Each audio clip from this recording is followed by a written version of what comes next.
Hello mga karusas, nandito ulit tayo ngayon sa kusina. Samahan niyo ako sa mga luto ko ngayong araw na to.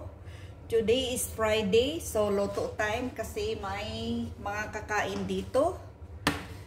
Ito, marami tayong talong. Gawin natin ito ng eggplant with meat. So may luto na ako dito. So ipakita ko lang sa inyo uli.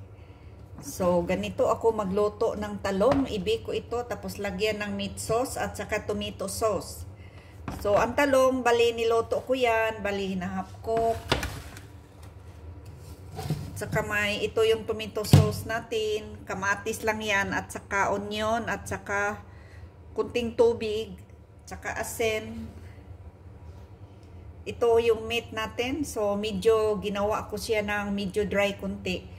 Kasi maraming nagawa ko na tomato sauce para hindi masyadong magbasa yung talong, hindi masyadong watery. So ito kamatis lang yan at saka onion at saka mga spices. Balihap cook lang ito mga karosas. So sa pagprito dito, kailangan konti lang ang oil. Ipahid lang natin sa frying pan. Kasi pag maglagay tayo ng maraming oil, pagkaluto dito, ang resulta, oily yung pagkain natin, yung luto natin. So, ito, bali, ilagay na natin damihan natin ng talong. Masarap pag maraming talong sa ilalim. Natin ilagay. So, ilagay na natin ang karne. Bali, meat sauce ito. So, pinadry ko lang kasi marami akong sauce na ginawa. Tomato sauce.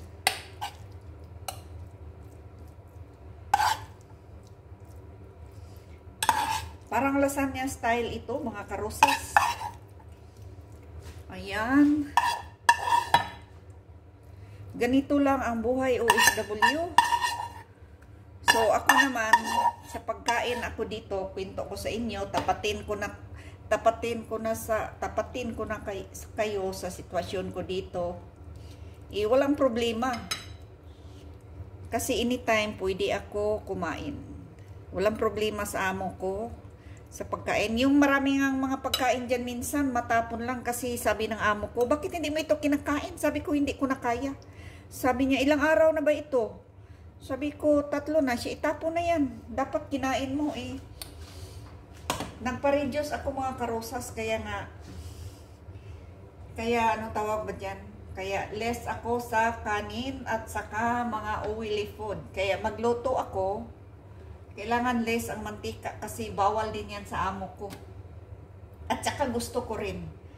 Kasi mas healthy, iwas cholesterol pag kunti lang ang mantika. So, ganyan lang mga karusas. So, mayroon akong recipe dito. Pag gusto nyo, tingnan nyo sa Rosas Channel OFW. Nandoon ang luto ko. So, yung luto ko dito is eggplant with meat. Ilang beses ko na ito ginagawa. Paulit-ulit man lang ang luto dito kasi pag paborito nila, paulit-ulit yan. So, sa ibabaw, dito natin ilagay ang fresh tomato sauce. Fresco ito mga karosas. Wala itong tomato paste. Wala itong pure kamatis lang ito. Ang kamatis is ang kamatis dito is ginisa ko sa onion.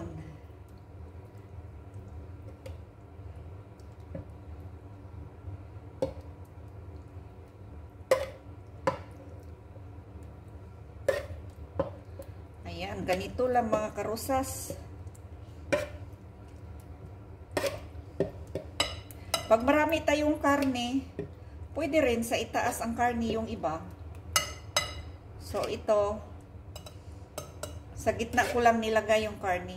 Pwede ito layer ang paglagay. So, para tipid sa karne, dito ko nilagay lahat. Ayan, nilagay natin ang sauce.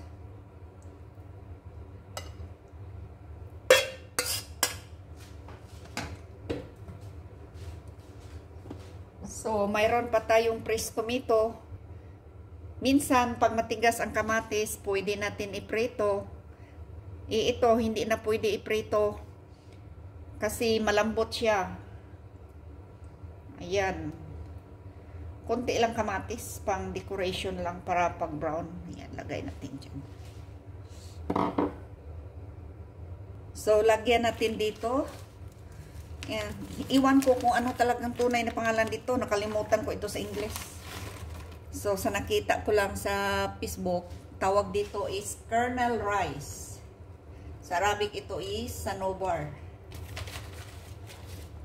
Sa ibabaw, ang sauce lang mga karosa. Sumaya kunti. Lahat bababa yan yung sauce.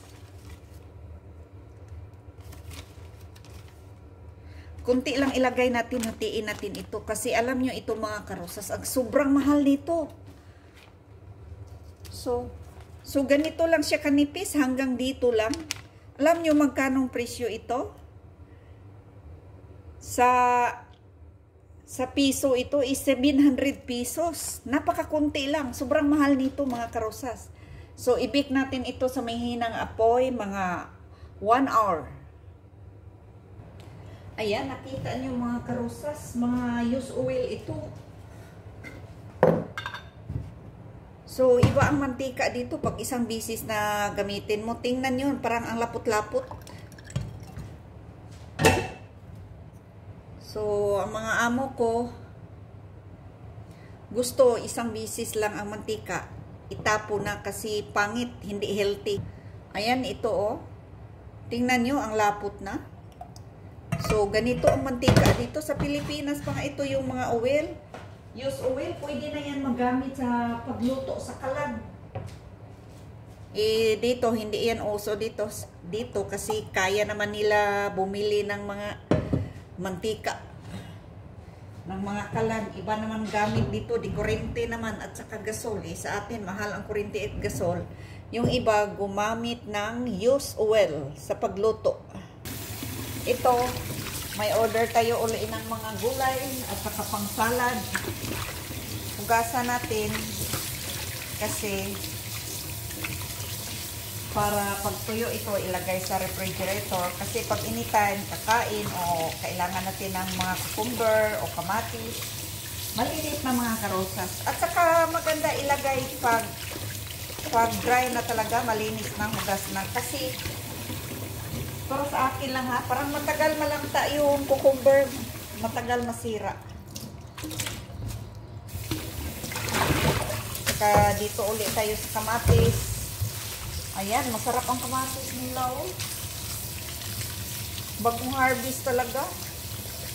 Wow, ano ba? Parang ang bango. Wala talagang tatsa yung mga butas-butas. Parang organic na organic. Bagong harvest talaga. Wala kang makita yung iba. Tingnan mo, may mga butas-butas. Ito, wala. Preskong-presko ng kamatis. Grabe, ang sarap kaya nito. Sarap ito. I-slice mo, lagyan ng kunting asin. Ayan. So, sa gerger naman tayo. So, dito tayo sa, gerger. Ayan. Preskong-presko ito. Tingnan nyo. Fresh na fresh talaga. Preskong-presko yung mga na-order ko ngayon. Yung mga gulay nila. Pati yung kamatis at saka cucumber. Puro bago. Ayan.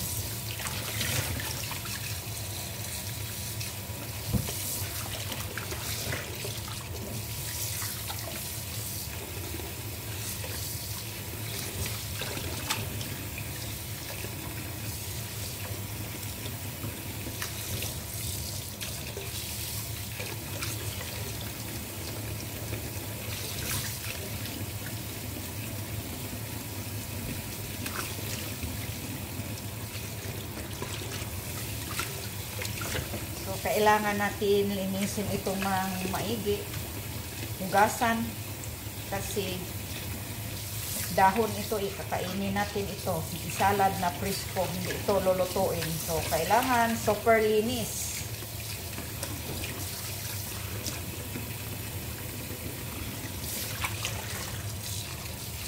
Kumusta na kayo mga kapwa ko OFW? sa buong mundo, anong ginagawa nyo ngayon? So, alam ko, Bernice, so time to gathering na sa mga amo natin dito. So, diskarte lang kayo, huwag kayong magpagutom. Pag may problema, tawanan lang natin. Para hindi tayo ma-stress. Ayan.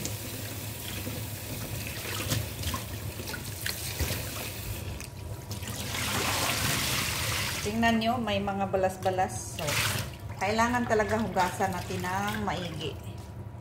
Kasi ano ito, ipang salad.